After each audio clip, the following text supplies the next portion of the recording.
Hi everybody. Today we're going to start on Chapter 5, Exponential and Logarithmic Functions. Now in our toolbox there's one new idea in there called scientific notation. You might have seen it in the past. Let's quickly take a look at this. Scientific notation is just a real convenient way to write down very large or very small numbers. Here's a very large number, 62,256. I can think of that as 6.2256 times 10 to the fourth.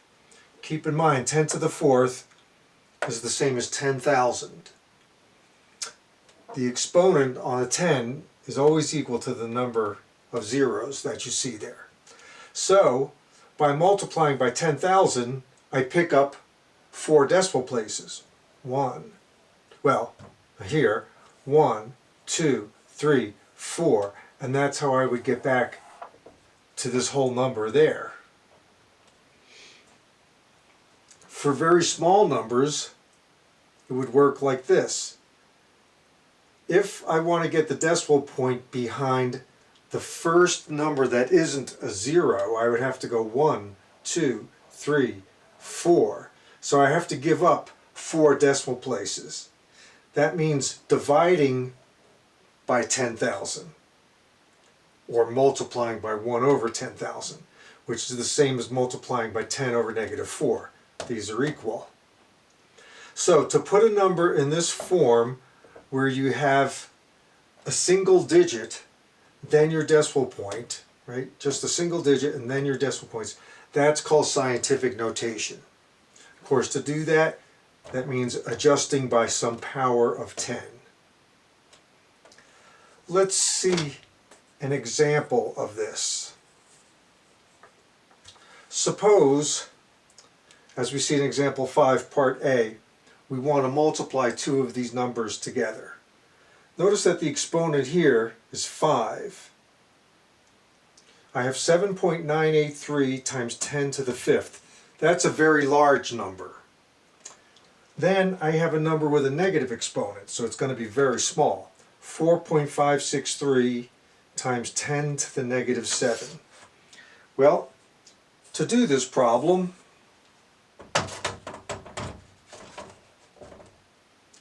you take the two numerical parts, the 7.983 and the 4.563, and multiply them together. And then multiply the powers of 10 together. Well, you can use your calculator and multiply these two messy decimals and get this even bigger, messier decimal, 36.426429. 10 to the fifth times 10 to the seventh, well, that's easy. You don't need a calculator for that. Since we have the same base, 10, we know that we're going to end up adding the exponents. 5 plus negative 7 gives me negative 2. So these two numbers multiplied together give me this number. But this number is not in legal scientific notation form. I've got 2 digits in front of the decimal point instead of 1. So I need to move that decimal point over one place like that, which means I increase my exponent by 1. So it increases from negative 2 to negative 1. And here's my final answer in scientific notation form. Alright, so you may be thinking, that's nice, but why in the world would we want to know that? And of course, in Math 21 you always get that answer. Let's look at section 5.1.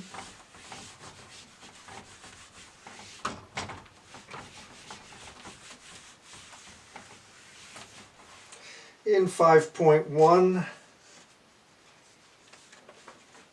we're going to talk about exponential functions.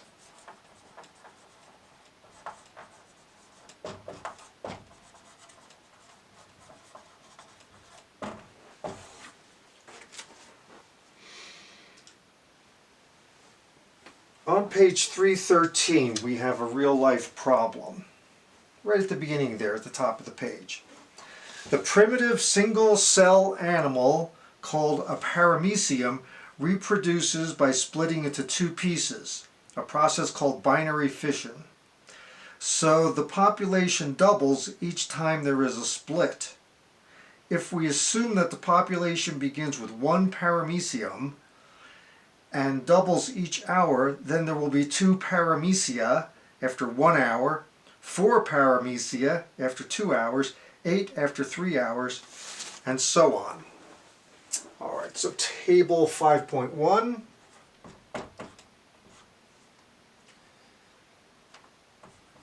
shows X hours over Y paramecia.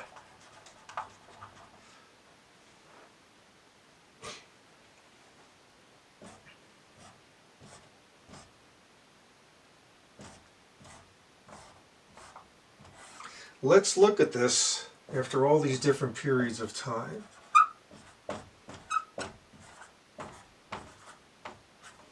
From 0 to 8 hours. Now we're told that we start off with 1 paramecium. After 1 hour it doubles, so then we have 2 paramecia. After the second hour it doubles again, so the 2 becomes 4. Then it doubles again after another hour, 8. 16, 32, 64, 128, 256. We just keep doubling. So after 8 hours we would have 256 of these single-cell primitive animals. Let's look at the graph of this situation.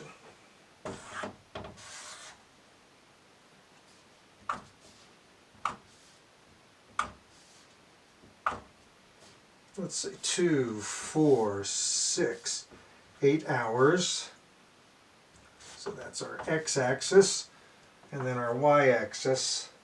Let's just indicate 50, 100, 150.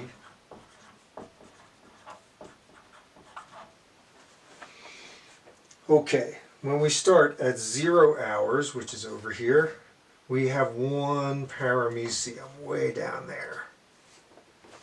After 1 hour, we only have 2, so we're still way down there. After 2 hours, we have 4. We're still way down there, getting slightly higher, but still way down there. After 3 hours, we're up to 8. Well, at least you can see some space between the x-axis and the dot. 4 hours, we get up to 16. So it keeps doubling in height, right? Because y is doubling. 5 hours, 32. 6 hours, 64. 7 hours, 128. 8 hours, 256. We're way, way, way up here. So it's suggesting a curve, right? But I'll tell you right now, it's not a parabola. Not all curves are parabolas. There are many different kinds of curves.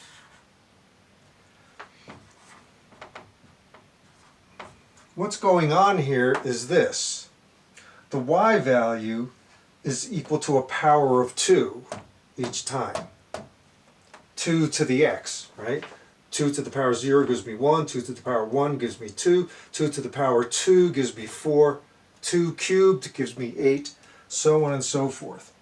So if we looked at a continuous curve here, it would look like that. This is called an exponential function. And when a curve is written like that, where I don't have to lift the marker off the board, everything's touching everything, all the points touch each other, or at least touch the ones around them, that's what continuous is. So, let's get the official definition here. I believe it's on page 314, it's pretty close. An exponential function is a function that looks like this. F of x equals b to the x, where b, of course, is called your base, and we see that the exponent is the variable.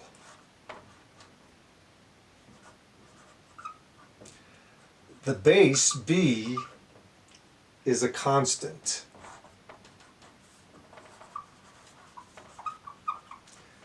And we're also going to require that b does not equal 1.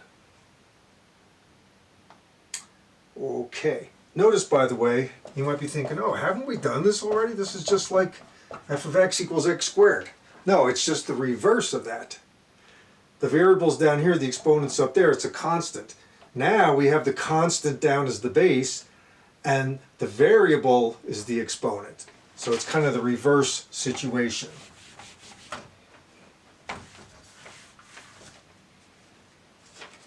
Let's look at the graphs, some examples on page 315.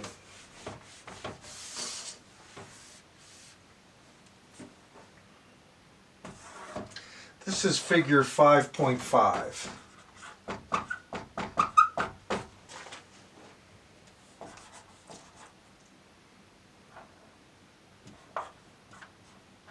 We saw the shape of y equals 2 to the x a minute ago.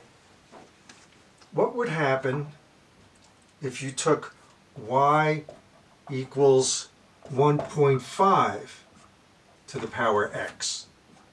So in other words, I've decreased my base from 2 to 1.5. Turns out you have the same general shape, but the curve's a little flatter. It's not as steep going up. You know, y equals 2 to the x would be in here. Notice over here, this is where x equals 0. So 1.5 to the power 0 is just 1. So your y-intercept is always going to be 1 when you have a real simple exponential function like this.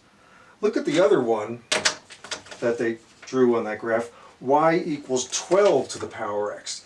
Now 12 is a much bigger number than 2, and what you get is this. The same curve, but it's much steeper. And down here, let me finish drawing my first curve, which I never did. Both of these curves are approaching the x-axis and getting infinitesimally close, but they never touch the x-axis. And as you recall, that's called a horizontal asymptote, when we have a horizontal line that a curve approaches, gets closer and closer to without ever getting there. Horizontal asymptote. Now look at figure 5.6. Suppose you take a base that's less than 1, right? Let's look at this function. Y equals 1/3. Right? We have this fraction here that's less than 1. 1/3 to the power x. It turns out if you plot all the points, you get a mirror image of this shape. It just spins around the y-axis.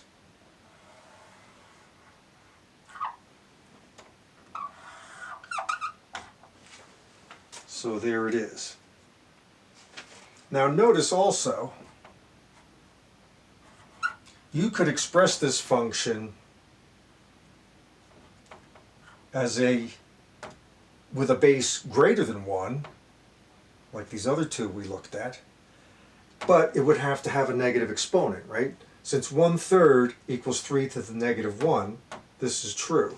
So when you have the base greater than 1, the negative exponent gives you this kind of reverse shape. Or if you have the exponent being positive like this, but the base less than 1, then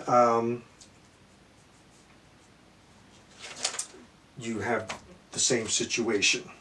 Two different ways of writing the same thing. And by the way, in my official definition here, not only is b going to be not equal to 0, whoops, I should have said b not equal to 1. I believe that's what I said, but I wrote something different. But something else. We also want b to be positive. So we'll say b must be greater than 0. If we had negative bases, then the graphs would get all screwy, so we're not interested in studying that function. Now, of course, we have transformations here, just like we had transformations with the functions in the last chapter. So let's see what those same types of transformations look like on this new type of function. In example 2,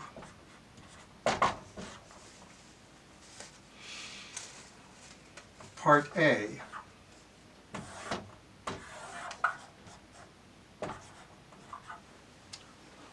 y equals 3 to the x, it's going to be this thing spun around the x-axis. But of course, notice all of our y-intercepts are 1 so far in these real simple exponential functions. So y equals 3 to the x looks like this. Goes through the y-axis at 1. Suppose we had a little variation on this though. Suppose we subtracted 4 from the exponent. Then whatever happened here, well,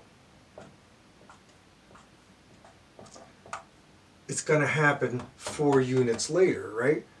When x is 0, we're at our intercept, we're at y equals 1, that height of y. So here y doesn't get to 1 until x gets to 4. And everything is delayed 4 places. So the whole graph just shifts over by 4 units.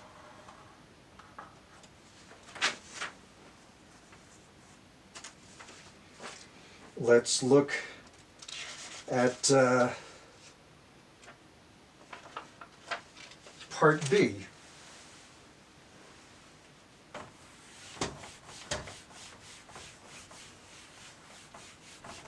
Maybe I'll just draw this in green. We'll save a little time. In part B, suppose we take the same function here, y equals 3 to the power x minus 4. Suppose we just come up with a new one here, a little variation on it. 3 to the power x minus 4 plus 2. Well, it's got to be the same graph of this, but shifted up 2. Right? We've talked about shifts like that before. So here, we're adding a number 2. It's going to go up by 2. So it'll go through that, and it'll be this curve moved up 2, so it's always 2 higher than this curve here. And its horizontal asymptote will be the line x equals 2, which goes through there. All right, so now you do it.